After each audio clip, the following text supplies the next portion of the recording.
પરિષદ કુકાવાના પ્રખંડ દ્વારા હિન્દુ સંમેલન યોજાઈ ગયું હતું। અમરેલી જિલ્લાના કુકાવાના પ્રખંડ દ્વારા વિશ્વ હિન્દુ પરિષદ દ્વારા બ્રોકિયા હનુમાન મંદિરના સાંસ્કૃતિક હોલ ખાતે વિશ્વ હિન્દુ પરિષદના કુકાવા ગ્રામ પંચાયતના સરપંચ સંજયભાઈ લાખાણી, ભારતીય જનતા પાર્ટીના કુકાવા તાલુકા ભાજપ પ્રમુખ ગોપાલભાઈ અંટાળા, જિલ્લા પ્રસાર પ્રમુખ રસિકભાઈ વેગડના અધ્યક્ષતામાં હિન્દુ સંમેલન યોજવામાં આવ્યું હતું। સંમેલનનું ઉદઘાટન બાપુ ટીબા નરેશભાઈ શેષનાથ બાપુ તેમજ રણુજા મંદિરના મહાન બાપુના વ્રદહસ્તે કરવામાં આવેલ છે। આ પ્રસંગે સમારોહના મુખ્ય વક્તા જિલ્લા વિશ્વ હિન્દુ પરિષદના અધ્યક્ષ એડવોકેટ હિતેશભાઈ મહેતાએ જણાવ્યું હતું કે વિશ્વ હિન્દુ પરિષદ હિન્દુ સમાજનું કવચ અને કુંડળ છે। હિન્દુ ધર્મની રક્ષણ અને સંવર્ધન માટે વર્ષ 1964માં મુંબઈના સાંદીપની આશ્રમ ખાતે રાષ્ટ્રીય સ્વયંસેવક સંઘના દ્વિતીય સરસંઘચાલક પૂજ્ય ગુરુજીની પ્રેરણાથી હિન્દુ, શીખ, જૈન વગેરે ભારતીય પરંપરાના પૂજ્ય સંતો પદ્મશ્રી કેકા શાસ્ત્રી જેવા વિદ્વાનોની પ્રેરક ઉપસ્થિતિમાં વિશ્વ હિન્દુ પરિષદની સ્થાપના થઈ છે। આ દિન સુધી કાર્યક્રમમાં અનેક સફળ આંદોલનો તથા જનજાગરણ થકી વિહિપ દ્વારા શ્રદ્ધા કેન્દ્રોની મુક્તિ અને લવ જેહાદ વિરુદ્ધ કાયદા અને ગૌરક્ષા માટે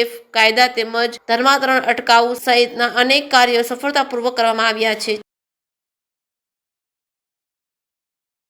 વિશ્વ હિન્દુ પરિષદને 60 વર્ષ પૂર્ણ થયા છે।